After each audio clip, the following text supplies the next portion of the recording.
So it's a pretty exciting day for me today. You might notice I've taken the bracelet out of the vault because I'm at another final table today. So final table of event number 4, the Pot Limit Hold'em event. It is an ESPN televised event, which is always a lot of fun. And I've bubbled my last 2 TV final tables. One was at the Bahamas Poker Stars Caribbean Adventure, where I finished in, I think it was 9th place, and they televised the final 6. And then a week or so ago at the Mirage World Poker Tour event, where I finished in 8th place. Again, they filmed the final 6. So when we were down to about 12 players last night, 10 players, I was, I just felt like I had this sort of hex on me right now, where I'm just destined to bubble the TV final tables. But I did make it. I got the bracelet out, and drink in hand, I'm ready to I'm ready to go in today and hopefully win a second bracelet, because back-to-back bracelets in 06 and 07 will be just a phenomenal experience, and that's what I'm going for. Another couple of players at the final table, both good friends of mine, Gavin Smith and Eric Lynch. You all may know who Eric Lynch is by the name Rizen. He not only writes for Card Player, but he's also one of the most successful online poker players out there, and he'll be on the show today. I'm really excited about that. So that being said, let's bring out Eric and talk a little bit about our strategies at the final table today.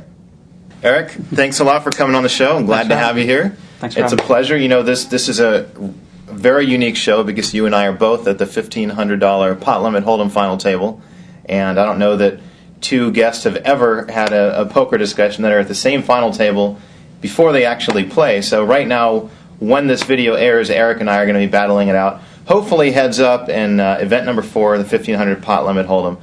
So Eric, tell us a little bit about your background. You're one of the most successful online tournament players, and certainly have made a huge name for yourself under the name Rizen. Tell us a little bit about your background and where you came up with the name Rizen, and any other information you want to share. Well, I started out playing mainly limit cash games about 3 or 4 years ago. I made an account on Party Poker and started playing that, and it really was just more for fun than anything else. After playing a couple of years of that, I ground my bankroll up some. I had enough money. There was poker all over TV, multi-table tournaments, so obviously that's what I wanted to play. So I started playing the multi-table tournaments, and at first I didn't have a whole lot of success in them. And then about 2 years ago, I won an $11 rebuy for $14,000, and of course started immediately playing beyond my bankroll in the big $200 binds and things like that. And about a month later, I won the Friday special on Party Poker and kind of haven't looked back since. Awesome. And so you're one of the better online players that's had a very successful transition into live poker. I think last year in the World Series you cashed for... I cashed for about $600,000 in total. Yeah, and you actually final tabled this same event last year, right? The same event. It was event 3 last year, but the $1,500 pot limit, I final tabled it. So. And you also did very well in the main event, is that correct? I took 24th in the main event. So. Awesome, that's great. So have you had the chance to play any other live tournaments, really, or is it mostly just the World Series for you? I got to play some more this year. I started about in February. When the World Series ended last year, my wife was about 6 months pregnant. So we had a baby in December. Congratulations. And thank you. I waited until she was about 3 months old, and then I started with the World Series of Poker circuit event in Council Bluffs. Didn't do so hot. Went out to LA and did the San Jose one as well, and then took some time off and came back for this. And, I really haven't had a whole lot of success until this came around. It's something about, I guess, this event and the World Series. It's been good to me. So what's your plan for the World Series this year? You mentioned to me that you've rented a house, you and your family, and you're going to be here for the entire time. Do you plan on playing in a lot of events? And which games are you specializing in? As long as I feel good, I'm going to play the whole 6 weeks. If I feel like I'm not playing my best or I'm starting to get tired or whatever, I'll take some time off. I plan on playing all of the Hold'em events. Obviously, that's where I have the most experience. I feel like I have some edge in the other games, and I'll probably play up to a $2,500 buy-in in all of the other mixed games, except I probably wouldn't play Deuce to 7 or anything like that. I don't have much experience in those. So I'll play all those, hopefully. Maybe I'll make it deep in an event that's non-Hold'em. That'd be fun. I like playing those games a lot. Yeah, it's nice. It's nice to have a sort of change of pace and play different games, limit or stud or something. So I'm a firm believer that if you're a good tournament player, that's more important than knowing the game itself. So let's say in any particular tournament, if you understand how to play Omaha and you understand how to play stud, but you're a great tournament player, I feel like you're about, it's like 60 to 70% tournament skills, understanding how to play chip stacks and tournament clocks and everything, and about 30 to 40% knowledge of the game or skill of the game. What do you think about that? Absolutely. I think in the early stages of the tournament that it has a lot more to do with the individual game skill. But when you get to the middle and late stages, tournament play probably becomes more important than the individual gameplay. In the World Championship of Online Poker last year, I played the $5,000 horse event, and we got to about 50 players, and I just had a huge chip stack. Obviously, I feel I'm good at those games, but there are a lot of big-name professionals in those games that I probably don't have an edge over in other games. But once I had a chip stack and we were in the stage of the tournament where the blinds were high and knowing correct tournament strategy was better than knowing correct game strategy, I felt like I had a really good edge there. I didn't end up winning that event, but I played really well, and I felt like tournament strategy was definitely more important than individual game strategy. So speaking of blinds and chip stacks, right now you're sitting at the final table that we're at. You're sitting at, I think, 91,000. Yes, 91,000. We have maybe 4 or 5 minutes left of playing 6 and 12K blinds, something like that, and then we probably go to 8-16. What's your strategy coming in today, being a short stack at the table, and what's your plan of attack? Go big or go home. Not to be cliched, but I don't have enough chip stacks to sit around and wait forever, so I'll just pick my spots. And if I double up once, I'm right back in it. Right. I really am right back in the mix. So, it's either you're going to blink and you're going to miss me, or I'm going to double up early and I'm going to, have some room to play and pick some spots. Now, what are your thoughts about the composition of the final table? I mean, it's you and I are both there. Gavin Smith is also there. Another online player by the name of High Roller 48. He also plays under the name Mad Hatter. I'm forgetting his name at the moment. I just know it's Billy. Yeah, Billy. He's also a great player. What's your take on how the table's going to play today? Well, with the people that were left with 27, we actually got one of the tougher final table compositions that we could have had with the last 27 left. I've got Gavin immediately to my right, which actually, with my chip situation, I think is a really good thing. I know he opens kind of light, so, that's probably my best shot for a double up right there. I wait for him to open, hope he opens light, I come over the top, and I get it all in with him, and hopefully, it holds up. I don't really like having Billy to my left with a lot of chips. He plays pretty well. You're obviously 4 or 5 across the table from me, so we probably won't mix it up a whole lot until some players get eliminated. Except for that, I mean, my seat's good. The final table composition isn't exactly where I'd like it, but I think my seat's pretty good. Yeah.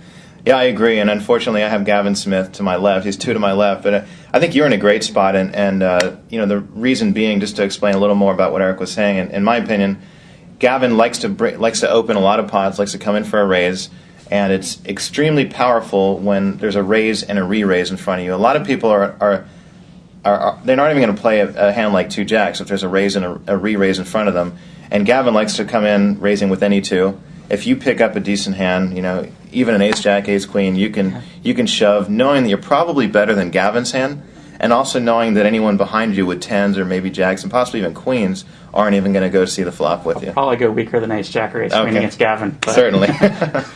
But in any case, so let's see what else. You and I actually tangoed a few times yesterday when we were very deep in the tournament. We were on the final table bubble, or close to it. I think there were probably between 12 and 14 players left. You and I went at it, maybe 3 or 4 times. Yeah. The first time, I think I had brought it in for a raise in middle position, and you came over the top on the button, and I folded. Yeah. The second time, you made a raise in late position. I re-raised from the blind, and then you re-raised again, forcing me to fold. And then I think the third time you raised from the button, and I raised and you folded. Yeah. So the first time, I'll tell you honestly, I was on a complete steal. I had the king 3 of diamonds. It was, as you know, the table was playing pretty tight with the exception of a couple of players, and for the most part, it was a pretty weak, tight table. So even if your bet was called pre-flop, and your opponent missed a bet on the flop, I'm not talking about you and myself, yeah, but I understand. Our competition there, they were either going to fire out the pot if they flopped something, or they were going to check fold if they missed. Right. So I was trying to steal a lot of blinds, as were you. Anyway, so the first one I was on pretty much a complete, air. I had king 3 of diamonds. You re-raised. I went ahead and folded.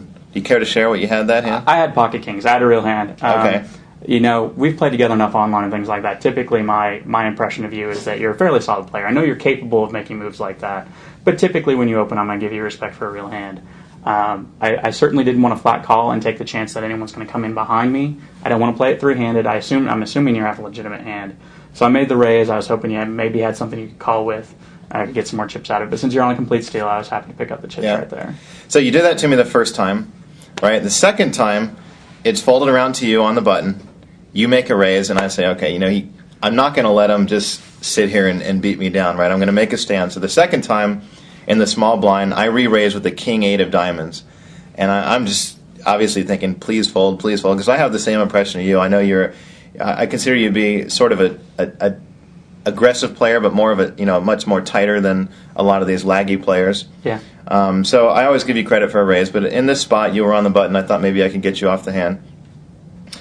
But no, you repotted it on me, forcing me to fold again. And how about that hand? Do you have any? I legitimate hand. I had ace king, and you know I probably would have done that to you with a weaker hand than ace king. But you know, you've seen a lot of my videos on PokerXFactor.com. You know I open late. Mm-hmm. So if I hadn't played with you before, I might have. This is one of those situations where I probably give you more respect for a real hand if I don't know who you are. In this situation, I knew you're capable of making a re-steal. You'd also been raising a fair amount when people have been raising in late position from your button and hadn't been looked up yet. So ace-king, I was willing to go with that hand. I probably would have been willing to go with ace-queen as well. Ace-jack would have been a tough decision. But I certainly, you know, I was happy when you didn't instantly call, to say the least. And then when you thought about it that long, I was pretty sure you were going to lay it down. Yeah. I didn't know you were on complete error. I really thought you had something like 9s and 10s and were really thinking about it. Well, I had one of those hands where if you just decide to call, you know, I have a shot at hitting a flop somehow with the king-8 of diamonds. Yeah. Not the best hand, but, you know, I have some outs there. I should have called, and hopefully the king would have came. Yeah, you would have busted me, most likely. But the way I run, it would have come diamond, diamond, diamond, and There you go. you would have been out of there. No, I'm just... I run pretty well, too, so... But then the last hand, again, you raise late position. I look down thinking, please have something, because I'm obviously not gonna repot this guy with air here. Sure enough, I woke up to the ace-king of clubs. I raised, and you folded. And I think after that, you said you had pocket 4s that hand. I had pocket 4s, and my feeling is, you know, it's kind of a once bitten, twice shy sort of thing. I really didn't think you'd re-raise there again as a move. You know, after I'd shown I was capable of making the 3-bet all-in, and you don't know if I had a hand there or not. I mean, I don't think you think I'm going to 3-bet all-in there light very often. But, you know, I don't think you're going to do that again and get out of line, at least not at that point. That was only a couple orbits later. It wasn't very long. So I knew that was fresh in your mind, and it was fresh in my mind. So I was going to give you respect. I was going to give you, you know, respect for having a real hand the second time, no matter what. Yeah, I figured that was the case, and you know, you know, typically I agree. Once bitten, twice shy is a good way to call it. You know, I'm not going to keep doing that against you, knowing that you're capable of shutting me out. In fact, I was obviously hoping you were going to repot me that hand, so we could get all the chips in, because I felt that I probably did have the best hand with a suited ace king. But you know, I was happy to get something back. I think you had less chips at that point too. I don't think, even if you had like deuce 7, I don't think I had any fold equity if I came over the top of you there. Right, I can't remember exactly how many chips you had, but I think I would have been giving you tremendous odds if I would have came along. I was definitely committed to that hand. I think I had about 100 to start the hand, and I think when I repotted you, it was, you know, about 50K in chips. So absolutely. Well, Eric, thanks again for coming on the show. Really appreciate it. Best of luck today on the final table. I would love. Well, actually, I don't want to go heads up with you, but man, it would be fun to be heads up with a good friend, you know, playing for a bracelet together. It'd be a lot of fun. You're not the first person I want to see heads up either, but it'd be a lot of fun to go heads up with a friend. Awesome. Well, thanks again for coming on the show. Thanks for having me. All right, everyone, that's it for today's episode of Stacking Chips. Make sure to tune in tomorrow and every day throughout the World Series for all kinds of strategy talk, interviews, updates, analysis, and more right here on Card Player TV. And don't forget to email me your questions at stackingchips@cardplayer.com. From Jon Poker Chip Friedberg and Eric Rizen Lynch here on Stacking Chips, we're out of here. Good luck, and I'll see you guys tomorrow.